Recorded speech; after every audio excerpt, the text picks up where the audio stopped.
If your business is struggling right now, I want to be straight up with you. This is the moment where most people throw in the towel and they simply give up. In this 3-part series, I'm going to show you exactly how to turn things around, but here's really what you need to know. Failing doesn't mean that you're finished, okay? Failing is usually a signal. It's a warning like that something isn't working, and that means you may still have time to do something about it. This first video is all about getting clarity because you can't fix what you haven't faced yet, and you can't take action if you can't see what's going wrong. I've broken this down into 6 core areas, and these are the 3 pressure points where businesses usually start to crack. 1, financially. 2 is structurally, and 3 is emotionally. And I want you to treat this like a personal checklist. You need to be brutally honest with yourself, because if you want to fix your situation, then you need to take action with this first. My name is G-Cornell, and this channel is dedicated to helping people create their own destinies through business. I've been in business for 30 years helping brands sell more of their products and services, and this has given me a very deep understanding of how to start, scale, and promote businesses effectively. But most importantly, I will show you how to cope and succeed in your business journey whilst enjoying along the way. So let's get into it. Financial red flags. Now, let's kick things off with money, okay? Because this is always the first thing that you need to ask yourself. How much do I have left before I run out of cash? And if you're spending more than you're earning every month and you're relying on credit cards or a loan just to stay afloat, then mate, you're not running a business anymore. You're just delaying the inevitable, okay? So you need to ask yourself this. How much money do I have in the bank? 2, what are my fixed costs each month? And 3, how long can I survive if no money comes in? And if you can't answer that, it means you're driving blind, and this is the first fire that you have to put out. And I know it's confronting, but financial awareness, I should have said, is the difference between reacting and rebuilding, and you need to get familiar with your numbers like ASAP. Revenue and demand issues. The next question is, are people still buying from you, okay? And this is where it gets scary for a lot of business owners, because you probably poured everything into your products and services, right? And I understand that, but suddenly the phone stops ringing, the inquiries dry up, or every regular client stops spending with you, and that's not a marketing issue yet. That's a relevance issue and something you really need to address. So you need to ask yourself this. Is my offer still valuable, right? Is the market still hungry for what I sell? Have customer needs changed, but my business hasn't, okay? And sometimes it's not that your product is bad, it's just no longer needed in the same way. Or maybe it's become too expensive in the current climate, or you might be saying the right things but to the wrong people. And if the revenue has dipped for months, not weeks, then you need to step back and ask yourself, would I still buy this today the way I'm offering it? And if the answer is no, or even maybe, then you found one of your biggest issues. Marketing and visibility problems. Now let's talk about attention, because without it, your business is invisible. Now you might have amazing products, great service, great teams, amazing customer service, but none of that matters if no one knows you exist. And I get it, marketing is not easy. You have so much to produce from socials, content, SEO, it's endless. But here's the truth. If you've stopped marketing or your marketing isn't working, then you've stopped growing and you've stopped that precious pipeline to your business. So you need to ask yourself this. Are people finding me easily online? Is my content reaching the right people, or just getting likes from mates? And am I still doing the same stuff that worked 5 years ago and not kept up with the times? And I've seen businesses hold on to that word of mouth strategy like, it's something to be proud of. And that's fine when things are going well. But when the leads stop, you need a system to rely upon that will deliver each and every time. And if your offer is solid and your revenue is low, then chances are your visibility has dropped. Your brand awareness needs fixing, and fixing fast.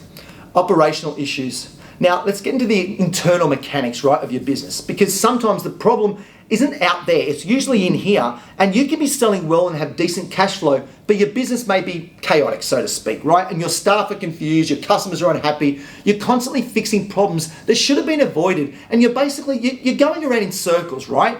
And here's some possible scenarios to ask yourself. Have I grown too quickly without the proper systems? Is my team reliable, or am I constantly having to bail them out and step in? Or am I the roadblock for every decision? Or do my customers get consistent positive experience, or is it hit and miss, right? And it's like all over the shop. When your business operations start to fail, you're not building a business anymore. You're creating a mess, right? And I've been there. Growth can be great on paper, right? But if you grow too quickly without implementing the most appropriate systems, then things can spiral out of control really quickly.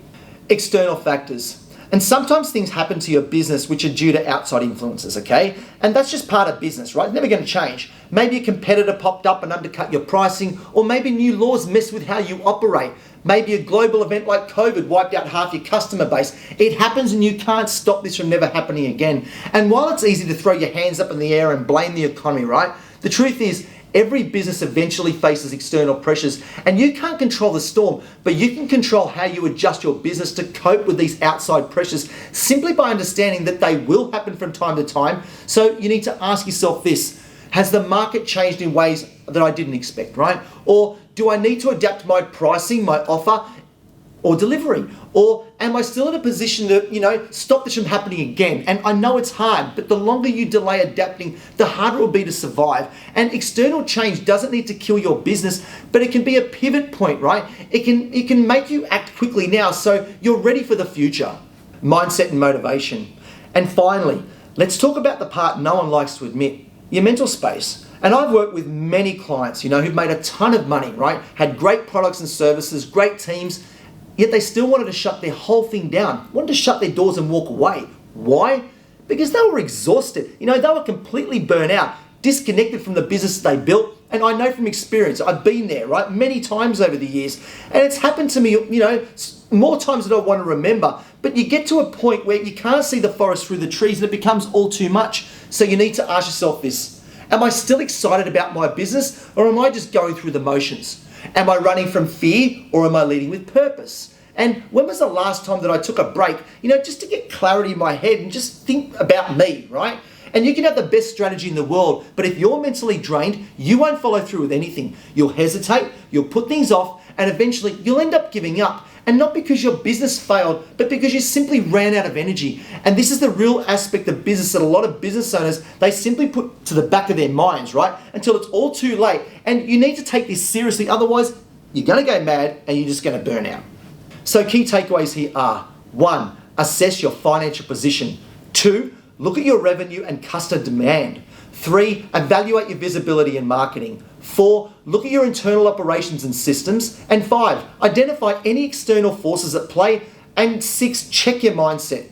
Now this wraps up my video today. These 6 points will give you a complete snapshot of where things are at. So here's what I want you to do. Pause the video, re-watch it if you need to, and write down your answers with complete honesty. Which are the areas, right, that resonated with you the most, and that's where you want to start first. Then in part 2, I'm going to walk you through how to take what you've uncovered and actually prioritize what to fix first, because you can't fix everything at once, otherwise you'll end up spinning your wheels and you won't fix anything. So if this video gave you some clarity, then let me know in the comments below which area is hurting your business right now, as I would love to read them and I would like to help where I can. Also, please subscribe and hit that notification button if you would like to see more videos like this, as I have a heap more coming. So thanks again for watching, and I will see you in part 2 of my video series. Cheers.